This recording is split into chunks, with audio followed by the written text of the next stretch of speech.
अस्सलाम वालेकुम। FM 102.2 रिफा international university और मैं पाकिस्तान की तरफ से मैं हूँ आपकी मेज़बान फसीहा रिफती। आज हम चौथी हदीस कुदसी पढ़ते हैं। अबू अब्दुर्रहमान अब्दुल्ला बिन मसूद रज़ी अल्लाह अन्हु से रवायत है कि रसूल अकरम सल्लल्लाहु अलैहि वसल्लम ने हम में से एक हदीस बयान फरमाई कि आप सच्चे भी हैं और आपकी सच्चाई तस्लीम भी की गई है। आप सल्लल्लाहु अलैहि वसल्लम ने फरमाया कि तुम में से हर एक की तख्लीक इसके माँ के पेट में 40 दिन तक नुतफ़ा की शक्ल में रहता है, फिर इतने ही दिन जमे हुए खून की शक्ल में रहता है और फिर इतने ही दिन गोश्त के लोथड़े की शक्ल में रहता है। फिर इसकी तरफ फरिश्ते को भेजा जाता है जो इसमें रूह फूंकता है और इसे 4 बातें लिखने का हुक्म देता है: रिस्क, मुद्दत, उम्र और अमल, नेक बख्त और बदबख्त। इस ज़ात की कसम जिसके सिवा कोई माबूद नहीं है, तुम में से कोई जन्नत वाले काम करता है और इसके दरमियान और जन्नत के दरमियान एक हाथ का फासला रह जाता है और इसकी किताबें तकदीर जो है वो आगे बढ़ती है और वो जहन्नुम वाले काम करने लगता है तो वो जहन्नुम में दाखिल हो जाता है। और कोई जहन्नुम वाले काम करता है और इसके दरमियान और जन्नत के दरमियान एक हाथ का फासला रह जाता है और वो जन्नत वाले काम करने लगता है तो वो जन्नत में दाखिल हो जाता है। नाज़रीन, अगर हम इस हदीस को देखें तो हमें मालूम होता है कि अल्लाह ताला ने एक इंसान की तख्लीक कैसे की है।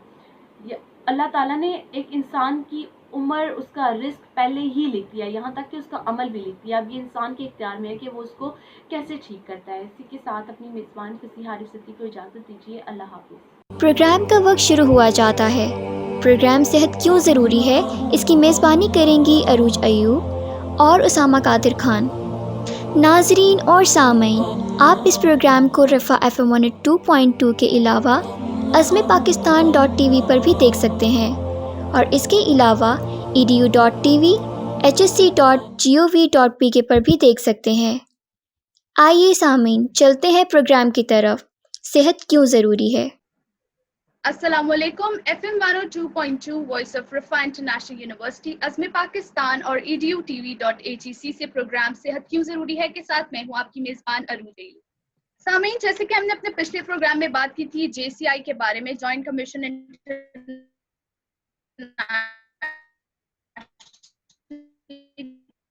के बारे में है और JCI क्या फैसिलिटीज प्रोवाइड कर रहा है, उसके गोल्स क्या हैं, सर ने हमें इसके बारे में डिटेल में बात की।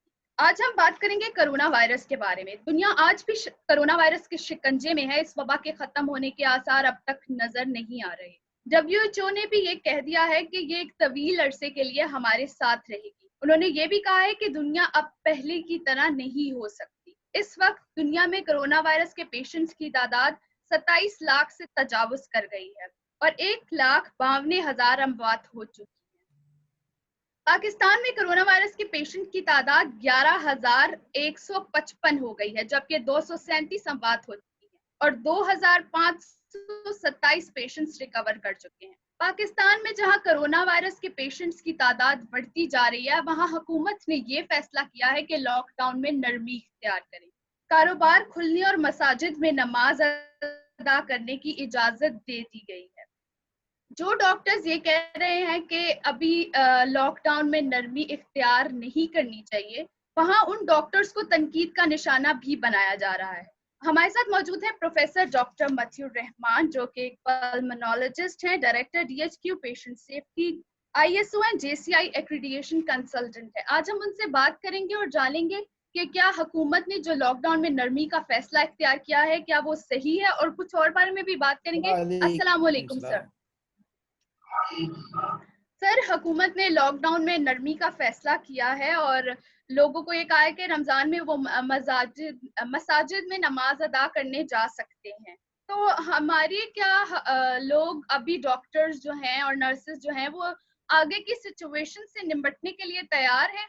स्मार्ट लॉकडाउन से क्या फायदा होगा हम लोगों को? जी। अच्छा, असल में जो आपने थोड़ी देर पहले एक बात बड़ी अच्छी कही कि WHO ने ये कहा है कि corona virus has to stay for some time, और सम टाइम सालों में। एक डिस्कशन यही चल रही है कि 2022 तक ये रहेगा। अच्छा, मैं एक बात पे बड़ा क्लियर हूँ कि कोरोना वायरस कोई नई चीज़ नहीं है।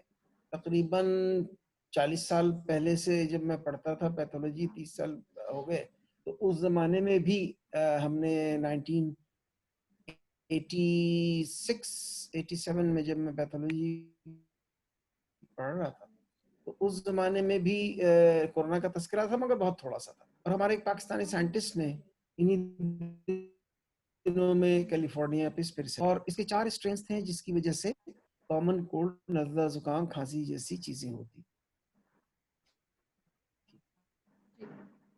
लेकिन ये गुज़िश्ता वायरस की एक ख़ासूसी एंटीजेनिसिटी चेंज करता रहता है, जिसको म्यूटेशन कहते हैं। तो एक नया वायरस की शक्ल इख्तियार कर लेता है। अच्छा, कोई वायरस हो या बैक्टीरिया हो, कुछ भी हो, उससे इम्यूनिटी कहते हैं। अच्छा, इम्यूनिटी की बुनियाद बात, जब उससे एक बार एक्सपोजर होता है तो उसके अगेंस्ट एंटीबॉडीज डेवलप हो जाती है। उसके अलावा भी बॉडी के अपने डिफेंस मैकेनिज्म है जो इसी को पहचान करके फिर उस पर एक्शन करते हैं और उसको रोकते हैं। तो अनलकीली ये 2003 में म्यूटेट हुआ, 2002 में, और सार्स के नाम से चाइना और हांगकांग में जाहिर हुआ। उस जमाने में ये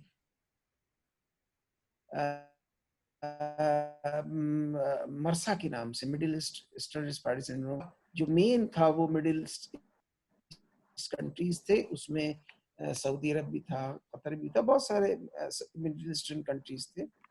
अब जो 2019 में जाहिर हुआ है, ये एक बिल्कुल नई स्ट्रेन है जो कि शुरू में बिल्कुल नहीं पहचानी जा रही थी, इसलिए इसका नाम नोवा या न्यू वायरस रखा गया था।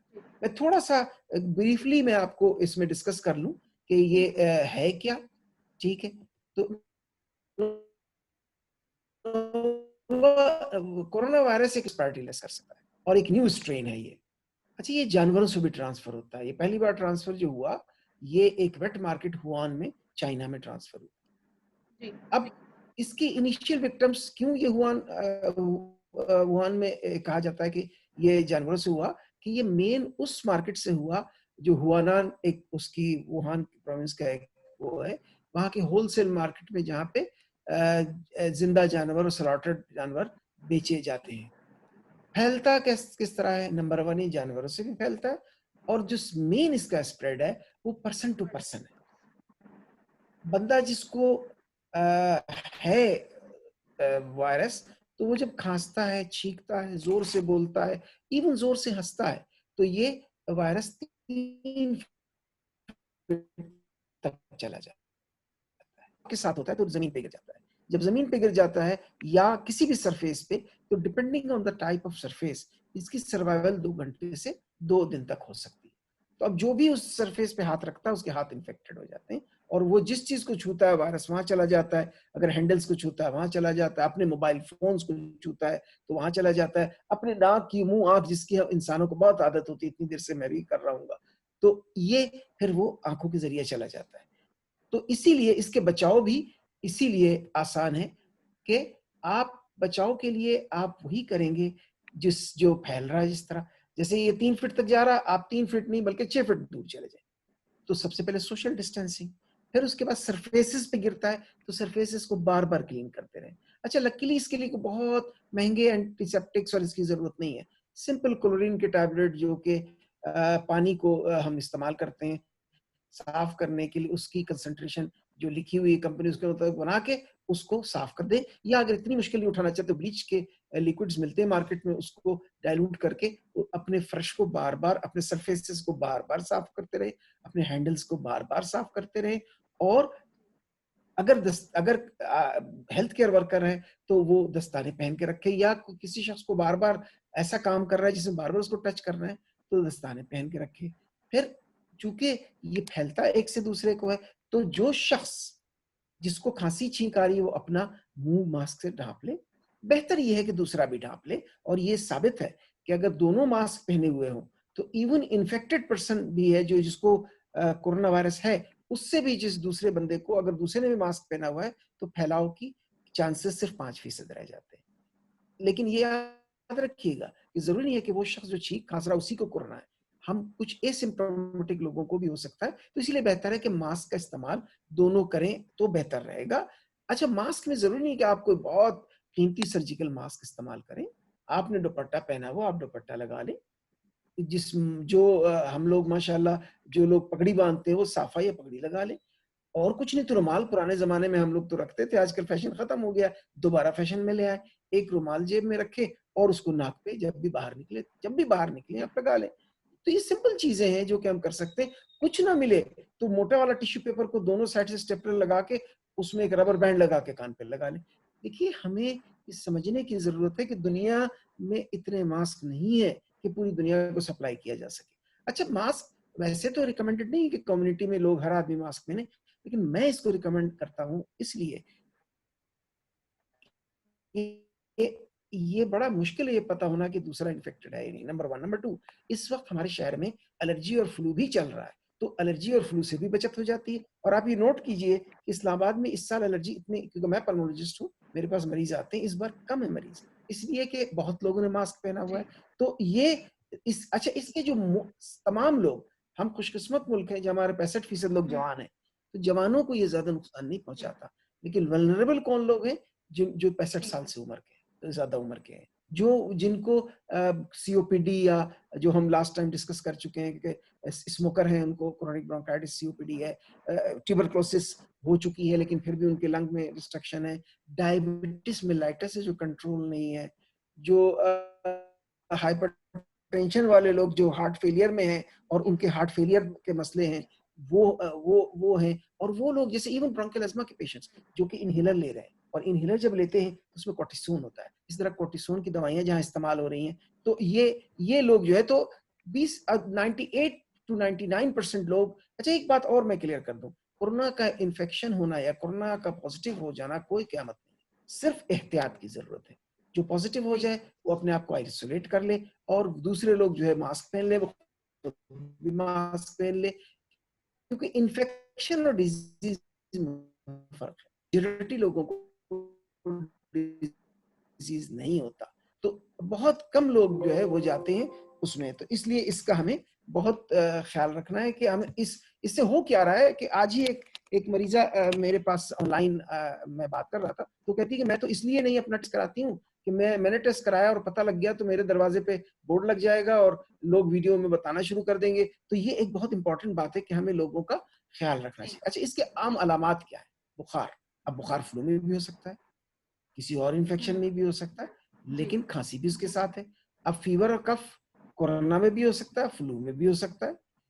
एलर्जी में फीवर नहीं होगा, कफ होगा। स्नीजिंग जो है वो फ्लू में और कोरोना में उसमें होता है, एलर्जी में ज्यादा होता है, लेकिन कोरोना में स्नीजिंग लकीली बहुत कम होता है। सांस की मुश्किलात ज्यादा जो है वो कंसर्न होता है कोरोना वालों का, और अगर सांस फूलने लगे तो एक सीरियस साइन है। इंटरेस्टिंग है कि चेस्ट पेन इस बार कोरोना मरीजों में देखा जा रहा है, कहा यह जा रहा है कि खून की नालियों में खून का इंजमात शायद बढ़ गया है। जो सबसे खतरनाक बात है वो सीवियर निमोनिया है, जिसमें रेस्पिरेटरी या किडनी फेलियर, लीवर फेलियर, ये सब कुछ हो सकता है। There is no treatment, no vaccine available today. लिहाजा हमें अपना ख्याल रखना है, दूसरों का ख्याल रखना है, जब ही ये ठीक हो सकेगा। कैसे करें? हम जल्दी लोगों को पहचानें, लोगों को आइडेंटिफाई करें, उनको इमीडिएटली आइसोलेट कर दें, इन्फेक्शन प्रिवेंशन एंड कंट्रोल करें। और प्रिवेंशन क्या है? प्रिवेंशन अपने हाथ को बार बार धोना। अब जब भी छींक आए, खांसी आए, टिश्यू पेपर का इस्तेमाल करना। टिश्यू पेपर को किसी ऐसे डस्टबिन में डालना जिसके ऊपर कवर हो, खुला हुआ ना हो। कच्चा गोश्त नहीं खाना। हाथ को बार बार धोना। जब भी किसी चीज को टच किया हाथ धोना, सरफेस को छुआ हाथ धोना, किसी से मुसाफिया नहीं करना, किसी से मुआनका नहीं करना। अल्हम्दुलिल्लाह हम लोगों ने, हमारी यूनिवर्सिटी को एजाज हासिल है कि हमने सबसे पहले एहतियात जो है कि हमने फिंगर से जो हम अटेंडेंस सिस्टम करते थे वो खत्म कर दिया हमने। इवन पेन्स हमने यूज करना मना कर दिया कि वर्बल आप अटेंडेंस ले लिया जाए। तो ये सब चीजें हमने की, और यकीन कीजिए जब हमने इसका मशवरा दिया कि हाथ ना मिलाया जाए, तो हमें बड़ा इसका खौफ था कि इसको मजहबी तरीके से नेगेटिव ना लिया जाए। तो हमने बाकायदा इसके लिए फतवा लिया, और अल्हम्दुलिल्लाह अब तो ये क्लियर कट हर जगह ये है कि हाथ ना मिलाएं, लोगों से दूर रखें, छींक आए तो फौरन अपना मुंह ढक लें। अपनी इम्यूनिटी को बढ़ाएं, क्योंकि इसका सिर्फ इलाज अपनी कुव्वत मुदाफ़त को बढ़ाना। कुव्वत मुदाफ़त बढ़ाने के लिए कोई रॉकेट साइंस नहीं चाहिए। वक्त पे खाना, बैलेंस खाना, रात को प्रॉपर नींद सोना और स्ट्रेस ना लेना, ये सिंपल सिंपल सिंपल रूल्स है जिसको आपने फॉलो करना है। तो ये चीजें हमें समझने की जरूरत है। अब माँ सामीन, अभी आप सुन रहे थे प्रोग्राम सेहत क्यों ज़रूरी है। सुनते रहिए रिफ़ा FM 102.2। बिस्मिल्लाहिर्रहमानिर्रहीम। हदीस नबवी सल्लल्लाहु अलैहि वआलिहि वसल्लम है, हर शय के लिए ज़कात है और जिस्म की ज़कात रोज़ा है और रोज़ा आगा सब्र है। बिस्मिल्लाहिर्रहमानिर्रहीम। हदीस मुबारका है, जिसने ईमान के साथ अजर सवाब तलब करते हुए रमज़ान के रोज़े रखे, उसके गुज़िश्ता तमाम सगीरा गुनाह माफ़ कर दिए गए। बिस्मिल्लाहिर्रहमानिर्रहीम। अस्सलाम वालेकुम सामीन, आप सुन रहे हैं रिफ़ा FM 102.2 आज़म पाकिस्तान पॉडकास्ट में आप सबको खुशामदीद। मेरा नाम है निम्रा जावेद। आप ये प्रोग्राम हमारे फेसबुक पेज रिफ़ा FM 102.2 पर भी सुन सकते हैं। आज हमारे साथ मौजूद हैं अब्दुल कुद्दूस। अब्दुल कुद्दूस हमारी तरह ही स्टूडेंट हैं और आज़म पाकिस्तान के डायरेक्टर ऑफ एडिटिंग भी हैं। आज हम अब्दुल कुद्दूस से उनके लाइफ एक्सपीरियंस के बारे में पूछेंगे कि एज अ स्टूडेंट उन्हें क्या चैलेंजेस या क्रिटिसिज्म फेस करना पड़ा। जी अब्दुल कुद्दूस, अस्सलाम वालेकुम। वालेकुम अस्सलाम। अब्दुल कुद्दूस, आप हमें बताएं कि आपके इंटर तक के क्या सब्जेक्ट थे? हमेशा से ही सोचा था कि आप मीडिया की फील्ड में आएंगे? जी। मैंने जो इंटर तक प्री इंजीनियरिंग पढ़ी थी और उसके बाद मैंने कभी सोचा नहीं था मीडिया में आने का, बट आफ्टर विजिटिंग रिफा यूनिवर्सिटी एक चेंज आया मेरे में और मैंने सोचा कि मीडिया में एडमिशन लेते हैं। लेकिन उसके बाद उससे पहले जब मेरे जो इंटरमीडिएट के जब मैंने अपने मार्क्स देखे तो उसके बाद मैं बिल्कुल पक्का श्योर हो चुका था कि मैं इंजीनियर नहीं बन सकता। सो फिर मैंने उसके बाद मीडिया की फील्ड को परस्यू करने का सोचा। तो आपको क्या लगता है कि मीडिया की फील्ड के लिए इतना क्राइटेरिया नहीं चाहिए होता मार्क्स का? 45% का बेसिकली चाहिए होता है, वो तो अल्लाह का शुक्र है उतना तो था मेरे पास। जी। सामीन, अपने ख्वाबों को पूरा करना आसान नहीं होता। इसके लिए जो परसिस्टेंस चाहिए होती है वो किसी किसी में पाई जाती है। तो कुद्दूस, आपका पहले क्या एम था और अब हालात और वाकयात को देख के आपको क्या लगता है अब आपका क्या एम है? देखिए, बहुत सारी चीज़ें तो अल्लाह ने आपके लिए ऑलरेडी प्लान की हुई हैं, तो इस तरह से मेरे कोई प्लान्स नहीं थे। हाँ, एक इंजीनियर बनने का एक प्लान था बट वो तो नहीं हो सका। लेकिन इंसान को वक़्त के साथ-साथ खुद ही समझ आ जाता है कि इंसान के लिए वो फ़ील्ड नहीं बनी हुई अगर इंसान के वो ख्वाब पूरे ना हो सकते हों तो। लेकिन अगर वक़्त के साथ-साथ अगर एक अपने आप को डेवलप कर ले तो इंसान को ज़रूरत नहीं होती और इंसान अपने एम को कहीं न कहीं अचीव कर लेता है किसी न किसी तरह से। मीडिया में भी आगे डिफरेंट फील्ड्स हैं, तो आप किस फील्ड में परफेक्ट हैं या आप किस फील्ड में जाना चाहते हैं? मुझसे अगर आप पूछ रही हैं तो मैं तो एंकर बनने आया था इस यूनिवर्सिटी में, लेकिन इन्होंने मुझे कैमरामैन और एडिटर बना दिया है। तो अभी मेरा आगे जो मेरी वो है मेरा जो आगे एम है वो अभी फिलहाल तो एंकर पर्सन बनने की तरफ है और उसके लिए मैं प्रैक्टिस भी कर रहा हूँ उसमें पाकिस्तान.tv पे। मैं अल्लाह का शुक्र है अभी तक तो अच्छा चल गया मेरा काम। अभी आप डायरेक्टर ऑफ एडिटिंग भी हैं, तो एडिटिंग का भी आपको शौक था या? एडिटिंग तो बस एक पैशन बन गया था मेरे लिए और अल्लाह का शुक्र है एडिटिंग में मुझे हाथ मेरा बैठ गया और अच्छा हाथ बैठ गया एडिटिंग में। आपको भी क्रिटिसिज्म का फेस करना पड़ा? क्योंकि जब भी हम किसी को बताते हैं कि हम मीडिया स्टूडेंट हैं तो हमें पहले ये कहते हैं कि आप डॉक्टर बन जाते या इंजीनियर बन जाते, मीडिया ही क्यों? तो आपको क्या प्रॉब्लम्स फेस आए? आप यकीन नहीं मानेंगी, मैंने अभी तक कोई क्रिटिसिज्म फेस नहीं किया। अभी तक कोई अच्छा। क्रिटिसिज्म फेस नहीं किया। इवन के जो मेरे जो क्लासमेट्स थे जो इंजीनियर बन रहे हैं, डॉक्टर बन रहे हैं, they are even getting jealous of me because of कि मैं एक मीडिया स्टूडेंट हूँ और आज मेरे पास उनसे ज़्यादा इन्फॉर्मेशन है रिगार्डिंग करंट अफेयर्स एवरीथिंग। मुझे अभी तक कोई क्रिटिसिज्म नहीं सुनने हम्म। को मिला। यानी इससे ये साबित हो रहा है कि लोगों में अब चेंज आ रहा है सोशली और लोगों को पता है कि अब आगे जो फील्ड्स हमारे लिए ज़रूरी है उसमें मीडिया भी एक फील्ड है और हमें खुद इसमें आके इम्प्रूवमेंट करनी पड़ेगी। कोई हमारे लिए बाहर से आके इम्प्रूवमेंट नहीं करेगा। आपको क्या लगता है कि आगे मीडिया की जॉब आपको आसानी से मिल जाएगी? जॉब्स अवेलेबल हैं मीडिया की? क्योंकि इंजीनियर और डॉक्टर आज तक उनको नहीं मिल रही, तो हमारे लिए ये थोड़ा चैलेंज नहीं है? चैलेंज बहुत बड़ा चैलेंज है, लेकिन अगर हमें नहीं मिलती तो हम कोशिश करेंगे हम जॉब अपॉर्चुनिटीज क्रिएट करें इस मुल्क में। जी। अच्छा कुदूस, आप इन स्टूडेंट्स को क्या कहना चाहेंगे जो इस फील्ड में आने का प्लान कर रहे हैं, ताकि इन्हें भी क्लियर हो जाए कि कैसी फील्ड है, इसमें क्या काम है, या आगे क्या जॉब्स हैं, क्या अपॉर्चुनिटीज हैं उनके लिए, बताएं आप। अगर मीडिया की फील्ड में अगर आना है तो सबसे पहले ये चीज ध्यान में रखें कि आपको 24/7 तैयार रहना है, किसी वक्त किसी भी चीज के लिए तैयार रहना है। अगर आप 24/7 तैयार रह सकते हैं तो आप मीडिया की फील्ड में आ जाएं, वरना कभी भी इस फील्ड को ना सिलेक्ट करें। पता है क्यों? क्योंकि हमें याद है कि हम लोग लाइट्स एंड शेड्स के प्रोजेक्ट्स हों, कैमरा फ्रेमिंग के प्रोजेक्ट्स हों, टेक्निकल रिपोर्ट राइटिंग के प्रोजेक्ट्स हों, कोई भी प्रोजेक्ट्स हमें करने होते हैं तो हम लोग रात रात भर हम लोग जाग के प्रोजेक्ट्स कर रहे हैं, एडिटिंग कर रहे हैं, स्क्रिप्ट्स लिख रहे हैं। और अच्छे तरीके से हमें काम करना पड़ता था, उसमें हमें डॉक्यूमेंट्रीज बनानी पड़ी, बहुत कुछ करना पड़ा। इवन कि हमारी कुछ तो ऐसी रातें भी गुजरी जो हमारे दोस्तों के घरों में रातें गुजरती थी, बिकॉज ऑफ शूटिंग के प्रोजेक्ट्स, एडिटिंग करनी है, फिर पूरा है हमने सब कुछ कंपाइल करके हमने प्रोजेक्ट सबमिशन करवानी होती है। और ओवरऑल जब आप मीडिया की फील्ड में जब आप एज अ प्रोफेशनली भी जब आप आएंगे तो तब भी आपको 24/7 रेडी रहना पड़ेगा, वैसे नहीं हो सकेगा। अभी तक आपने जो भी सब्जेक्ट्स पढ़े हैं उनमें से आपका सबसे फेवरेट सब्जेक्ट कौन सा था और क्यों था, और या सबसे interesting subject? Lights and shades was my favourite subject. अभी तक का मैंने अपनी जिंदगी में सबसे फेवरेट सब्जेक्ट जो मेरा रहा है वो लाइट्स एंड शेड्स रहा है। उसमें मैंने बहुत कुछ सीखा सर रजा से। और फिल्म में लाइट्स जो जान डाल सकती हैं, वो कोई साउंड्स वगैरह भी इतने अच्छे तरीके से जान नहीं डाल सकती जो लाइट्स जान डाल देती हैं, जो एक सिनेरियो क्रिएट करके करती है। कुदूस, एज अ स्टूडेंट, चूंकि आप मीडिया के स्टूडेंट हैं, तो आपको क्या लगता है कि हमारे कंटेंट में और फॉरेन कंटेंट में क्या फ़र्क है? क्योंकि उनका कंटेंट तारीफ के काबिल होता है और हमारा अभी तक रवायती खानदान और शादियों तक महदूद है। इसकी क्या वजह है? आपको क्या लगता है कि इसको हम कैसे बेहतर बना सकते हैं? सबसे पहले तो आप हॉलीवुड का कंटेंट देखें। हॉलीवुड का कंटेंट तो हाँ। किसी एक टॉपिक पे नहीं होता। हमेशा आप उनके सीजन्स देख लें, उनके आप प्रोग्राम्स देखें, उनके फिल्म्स देखें, हमेशा कुछ ना कुछ डिफरेंस आता है। वो रवायती खानदानों पे नहीं घुमाते। कभी किसी बास्केटबॉल प्लेयर पे बना लेंगे फिल्म, कभी किसी फुटबॉल प्लेयर बनाएंगे, कभी किसी चीज पे बनाएंगे।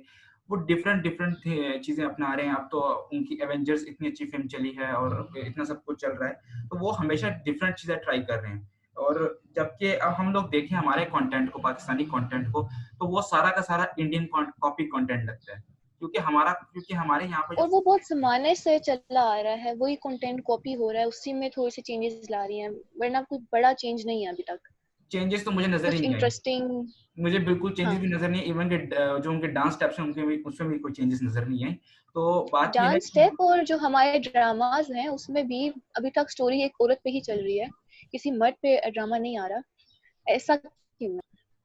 ऐसा इसलिए है क्योंकि हमारे पास हमारे मुल्क के लोगों का टैलेंट यूटिलाइज नहीं किया जा रहा। हमारे मुल्क में कंटेंट राइटिंग और राइटिंग को प्रेफर नहीं किया जाता। हमारे मुल्क के बच्चे बस सारा दिन फेसबुक और सोशल मीडिया को इस्तेमाल करने में लगे रहते हैं। वो अपनी टैलेंट लिखने पे यूज नहीं कर रहे। जब आप लिखने का टैलेंट यूज नहीं करेंगे तो आपके पास कंटेंट राइटर्स नहीं आएंगे, कंटेंट राइटर्स नहीं आएंगे, आपके पास कंटेंट नहीं आएगा, कंटेंट नहीं आएगा तो फिर हमें मजबूरन किसी और मुल्क का कंटेंट कॉपी करना पड़ेगा। अगर कंटेंट कॉपी करना है तो इससे बेहतर है हॉलीवुड का कंटेंट कॉपी करें। कुछ ना कुछ एटलीस्ट हमें नया सीखने को मिलेगा। बेशक कॉपी किया होगा लेकिन नया सीखने को मिलेगा एटलीस्ट। अच्छा, मैं अगर आपसे पूछूं कि आप हमेशा से वही एक्टर्स देखना चाहेंगे कि जो शुरू से चलते आ रहे हैं, फवाद खान होगी, अमायरा खान होगी, या आप नए फेसेस देखना चाहते हैं ड्रामाज में, फिल्म्स में? मैं अपने आप को एक्टर बना लेता हूँ अगर नए फेस देखने हैं तो।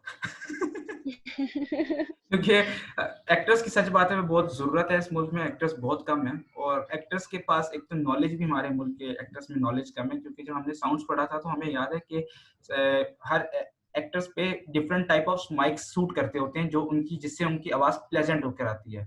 लेकिन हमारे ज्यादातर एक्टर्स को नहीं है इस चीज की भी नॉलेज। ज्यादातर बस जो माइक्स यूज हो रहे हैं, माइक सॉफ्टवेयर यूज हो रहे हैं, वो उसी पे जाने देते हैं।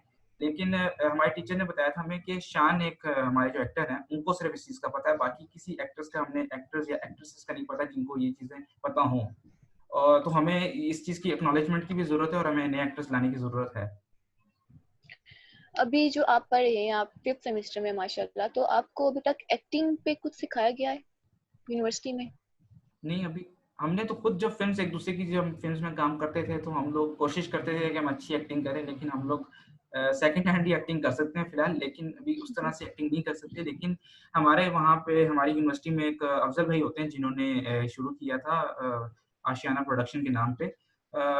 लेकिन उन्होंने काफ़ी हद तक काम किया है नए एक्टर्स को बनाने में। मेरा एक क्लासमेट है इजहार हुसैन, उसका आपको इंटरव्यू करना चाहिए, मैं आपको इसका रिकमेंडेशन दूँगा, क्योंकि वो जी जी। बहुत अच्छा एक्टर डेवलप हुआ है और अपने सीनियर्स की फ़िल्म्स में हो, चाहे वो थिएटर में हो, उसको एक अच्छी प्रैक्टिस हो गई है कि उसने एक्टिंग कैसे करनी है। तो आपको लगता है कि हमारी एक्टिंग की क्लासेस भी होनी चाहिए? बिल्कुल होनी एक्टिंग एक चाहिए। सब्जेक्ट होना चाहिए प्रॉपर? एक्टिंग का एक सब्जेक्ट होना चाहिए और इस पे अब मुझे तो पाकिस्तान से बाहर का मुझे इतना पता है कि एक्टिंग से बाहर तो आपको बकायदा कोई प्रॉपर डिप्लोमास हो रहे हैं बाहर तो, कि हम्म। आपको इस चीज़ में आपको ताकि मसला ना हो, थिएटर्स में इवन के सिखा रहे हैं, स्कूल लेवल पे सिखा रहे हैं, लेकिन हमारे पाकिस्तान में इस पे कोई इतना काम नहीं हो रहा। मुझे इस बात का बड़ा दुःख है। अच्छा, अगर आपको मौका मिले फिल्म बनाने का तो आप किस जॉनर पे बनाएंगे? आपको किस सस्पेंस में पे इंटरेस्ट है? कॉमेडी हो, सस्पेंस पे सस्पेंस में? सस्पेंस की कोई मूवी बताएं जो आपको बहुत अच्छी लगी हो, बॉलीवुड या बॉलीवुड? हॉलीवुड की जो फ़िल्में देखी हैं मैंने अभी तक देखी हैं, इसके अलावा तो मैं बॉलीवुड को प्रेफ़र ही नहीं करता। अच्छा, आप ये बताएं कि आप एज़ अ पाकिस्तान के लिए अभी भी काम कर रहे हैं, तो मुझे बताएं कि इन हालात में जबकि सब कुछ बंद है, घरों में महदूद हैं लोग, लॉकडाउन है, इस सूरत हाल में आप सब काम कैसे मैनेज कर रहे हैं? सिर्फ एक इंटरनेट की ज़रूरत है। बर्डन बहुत है, लेकिन एक इंटरनेट की ज़रूरत है असल में, जो कि अभी काफ़ी हद तक स्लो हो चुका है सबका। चाहे वो जितना भी फास्टेस्ट 4G होने का इस मुल्क में दावा करे, उसका भी नेट स्लो हो चुका है काफ़ी हद तक। लेकिन चीज़ ये है कि काम तो हो रहा है, लेकिन एक टीम की ज़रूरत होती है। जैसे कि हम लॉकडाउन के बगैर हम एक स्टूडियो में आते थे, हम लोग हम्म। काम सब मिलके करते थे। अब क्योंकि हम एज़ अ पाकिस्तान का डेली कंटेंट हमारा पोस्ट होता है, तो ये तो मुश्किल ही होता होगा, और आप यस, एडिटर हैं। अभी आपका पहला एपिसोड है। मैं अभी इसके बाद मेरा 4 o'clock भी एक एपिसोड रिकॉर्ड होना है और इससे पहले मैं अभी एक एपिसोड रिकॉर्ड करके आ रहा हूँ। तो 3 back to back episode record हो रहे हैं। तो इसके बाद फिर एक सेहत की ज़रूरी एपिसोड भी रिकॉर्ड हो रहा है, फिर फ्रंटलाइन सोल्जर्स रिकॉर्ड हो रहा है। तो फिर उसके बाद हमें ट्रांसमिशन बनानी है। तो मुश्किल होता है काफ़ी, लेकिन अभी हम 2 बंदे मिलके इस चीज़ को चला रहे हैं, तो लेकिन अल्लाह का शुक्र है कुछ ना कुछ चल रहा है काम। लेकिन एक जो टीम होती है, वो टीम में काफ़ी हद तक मैनेज हो जाता है काम। तो ऑनलाइन क्लासेस जारी रहें, आप ये कह रहे हैं, होना चाहिए कि नहीं होना चाहिए? क्योंकि बहुत सारे स्टूडेंट्स इसके खिलाफ हैं। कुछ ऑनलाइन को क्लासेस इंटरनेट का का भी एक प्रॉब्लम है, कुछ गांव ऑनलाइन चले गए क्लासेस हैं। ऑनलाइन क्लासेस के मैं एक तरीके से हक में भी हूँ और नहीं भी हूँ, क्योंकि ऑनलाइन क्लासेस सिर्फ उस टाइम होनी चाहिए हैं जिस टाइम फॉर एग्जांपल कोई एक ज़रूरी छुट्टी आ गई है, जैसे कोई नेशनल डे आ हम्म। गया, चलो उस दिन एक ऑनलाइन क्लास हो जाती है तो समझ भी आता है। लेकिन अगर आप पूरे लेकिन सेमेस्टर अभी को दो ऑनलाइन तीन माह क्लासेस में डाल चल रहा देंगे है। तो पूरे सेमेस्टर को ऑनलाइन नहीं डाल सकते। मेरे बहुत सारे फ्रेंड्स हैं जो मैथ्स में हैं, फिजिक्स में हैं, केमिस्ट्री में हैं। मैं बिल्कुल इस चीज़ के खिलाफ हूँ कि वो क्लास में जाके वो ऑनलाइन पढ़ें। मैं चाहता हूँ कि वो क्लास में पढ़ें, क्योंकि वो क्लास में जो चीज़ पढ़ सकते हैं वो यहाँ नहीं पढ़ सकते ऑनलाइन। ऑनलाइन में तो चीज़ समझ ही नहीं आएगी। ये हम मीडिया स्टूडेंट्स वाले जो हैं, हम लोग तो हमारी तो चलो बातें ही सिर्फ होती हैं, वाकयात सुनते हैं, हम उसी से सीखते हैं।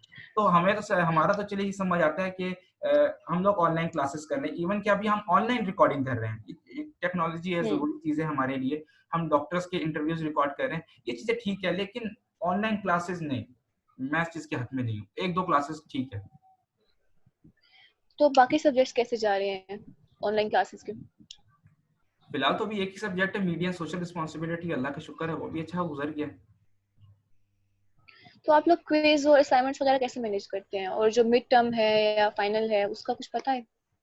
मीडिया में हमें मिड टर्म्स का समझ ही नहीं आता कि हमारे मिड टर्म्स क्या होते हैं और फाइनल टर्म्स क्या होते हैं। हमारा सारा प्रोजेक्ट्स पे काम चलता है, या हमें कोई कैंपेन चलानी होती है, इस तरह से करना, तो हमारा तो चले काम बहुत आसान है।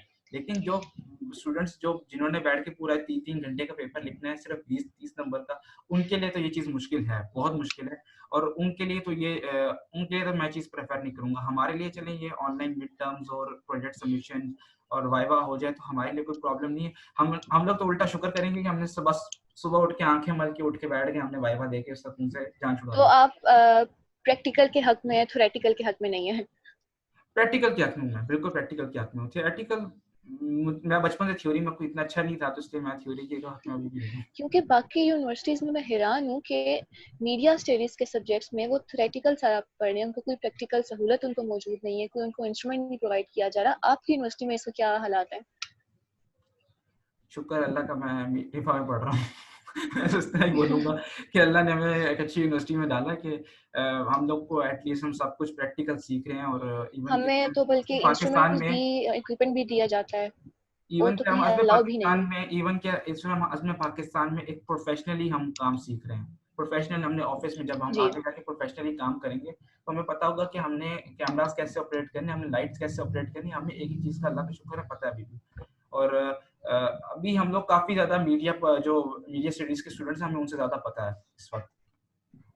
क्योंकि बाकी स्टूडेंट्स को आगे जाके इंटर्नशिप्स में बना के उनको अपना पोर्टफोलियो बनाना पड़ता है, लेकिन हमारा इस लेवल पे इतना पोर्टफोलियो हो चुका है कि हम किसी अच्छे चैनल में जाके अपनी जॉब कर सकते हैं। जी तो बिल्कुल। Abdul Quddus, as a student आपने अभी तक क्या प्रोजेक्ट्स बनाए हैं, ताकि हमारी ऑडियंस को भी मालूम हो कि आप कितने, ऐसे पाकिस्तान की टीम का हर मेंबर कितना काबिल है। आप बताएं अपने प्रोजेक्ट्स के बारे में। मैंने अभी तक 4 फ़िल्म शूट्स की हैं। 2 में मैंने एज़ अ जैफर काम किया, लाइटिंग में मैंने 2 फ़िल्म्स में काम किया, 2 में मैंने खुद उन कैमरा। फिल्म्स के नाम क्या हैं वो भी बता दें प्लीज। नाम तो इतने 2 फाइनल प्रोजेक्ट्स थे। एक तो हमारा फाइनल प्रोजेक्ट था टेक्निकल रिपोर्ट राइटिंग का, उसका मुझे नाम याद नहीं है, बट एक फ़िल्म थी हमारी ऑर्फन स्टूडेंट पे थी, जो हमने अल खिदमत फाउंडेशन के आगोश में जाके हमने शूट अच्छा। की थी रावलपिंडी में। हमारे सीनियर था, उनका फाइनल प्रोजेक्ट, तो उसमें मैंने एज़ अ जैफर काम किया था। और फिर हमारी एक लाइट्स एंड शेड्स की मूवी थी, उसमें मैंने खुद एज़ अ कैमरा पर्सन काम किया था, और मेरी कैमरा फ्रेमिंग की मूवी थी। फिलहाल तो अभी तक किसी पे काम किया, इसके अलावा मैंने डॉक्यूमेंट्रीज़ में बहुत काम किया है। जो हमारा सब्जेक्ट है डॉक्यूमेंट्री प्रोडक्शन। अल्लाह माफ़ करे, हमने 9 डॉक्यूमेंट्रीज़ हमने शूट की थी उसमें। 9 डॉक्यूमेंट्रीज़ पर स्टूडेंट शूट की थी नो हमने। डॉक्यूमेंट्रीज। 9 डॉक्यूमेंट्रीज़ हमने पर स्टूडेंट शूट की थी, और हम लोगों ने हमारा बस दिन-रात सिर्फ डॉक्यूमेंट्री शूट करने पे लग जाता था, और उसका डॉक्यूमेंट्री का कंटेंट बनाते-बनाते लग जाता था, और अल्लाह का शुक्र है उसमें भी ग्रेड अच्छा आ गया था। इसके अलावा मैं एक और शो भी जी। शूट करता हूँ। रिफा एफएम 102.2 पे हमारा आता है, संडे को आता है, हमें पाकिस्तानी बच्चे। उसमें मैं एज़ अ कैमरा पर्सन काम कर रहा हूँ। कोरोना वायरस पे अज़म पाकिस्तान पे क्या काम किया जा रहा है और घर बैठ के हम कैसे उसको मैनेज कर रहे हैं, हमने क्या क्या काम किया है, हमारे जो शोज चल रहे हैं उनके बारे में बता दें आप। अभी तक तो हमारे तो अल्लाह का शुक्र है, हमारे जो ट्रांसमिशन चल रही है इस वक्त, वो अज़म पाकिस्तान डॉट टीवी पे भी चल रही है, और ईडीओ टीवी जो एचईसी का जो है उस पे भी हमारी ट्रांसमिशन चल रही है। और मंडे टू फ्राइडे हमारी ट्रांसमिशन शूट हो रही है, और मंडे टू फ्राइडे हमारी ट्रांसमिशन एडिट होके भी जा रही है। और इन कोरोना वायरस से रिलेटेड काफ़ी हद तक हमने कैंपेन भी की है अज़म पाकिस्तान की फेसबुक पे, और अल्लाह का शुक्र है उस पे हमारी कामयाबी भी हमें मिली है, और लोग समझ रहे हैं, लोगों ने इस चीज़ को सीखा है, और लोगों ने इस चीज़ पे अमल किया है कि लोग काफ़ी हद तक, जो लॉकडाउन पे भी नरमी हुई है, तब भी लोग नहीं निकल रहे। हमारी इस पे सबसे बड़ी कामयाबी यही है।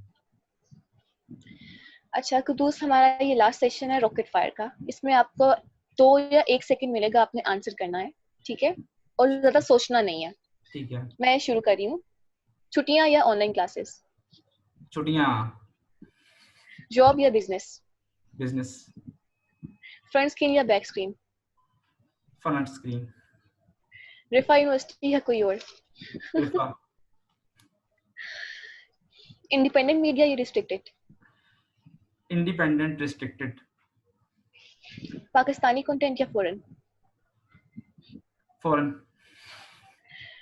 फिक्शन स्टोरीज या non fiction? Non fiction. Book reading या नेटफ्लिक्स? नेटफ्लिक्स। अर्ली बर्ड या नाइट आउल? Early bird. एक लास्ट क्वेश्चन अब्दुल कुद्दूस, अगले 3-4 सालों में आप खुद को कहाँ देखते हैं प्रोफेशनली? बड़ा मुश्किल क्वेश्चन है। फिलहाल तो अपने आप को ज़मीन पे देख रहा हूँ मैं, लेकिन ये है कि मैं ट्राई करूँगा कि एक अच्छा मीडिया पर्सन बनने की, और पाकिस्तान को एक नया जिद्दत देने की, पाकिस्तान को एक नई राह देने की मीडिया में, कि पाकिस्तान में जो मीडिया का रोल है वो ये नहीं है, असल जो रोल है हम उसको अपनाने की कोशिश करें। बस मैं इतना ही कहना चाहूँगा इस मामले में। तो सामीन, आप सुन रहे थे रिफा एफएम 102.2। अपनी मेजबान निम्रा जावेद को इजाजत दीजिए। अल्लाह हाफिज।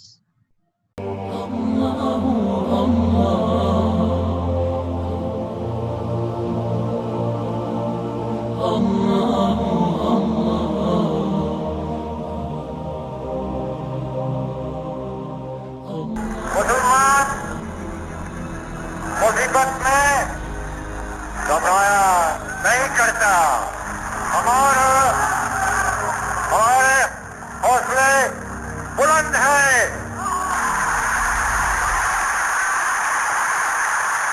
If we take our inspiration and guidance from the Holy Quran, the final victory, I once again say, will be ours. Do not be afraid of death. Our religion teaches us to be always prepared for death. We should face it bravely. Save the honor of Pakistan and Islam.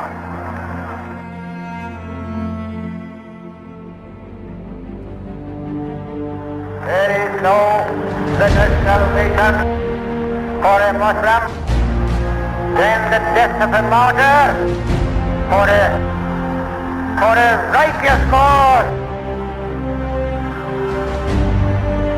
If we are right, we cannot fail.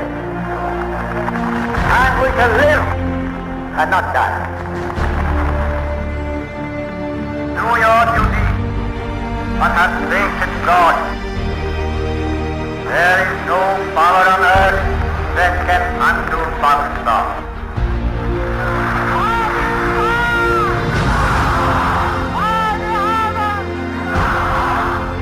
Pakistan Zindabad. Pakistan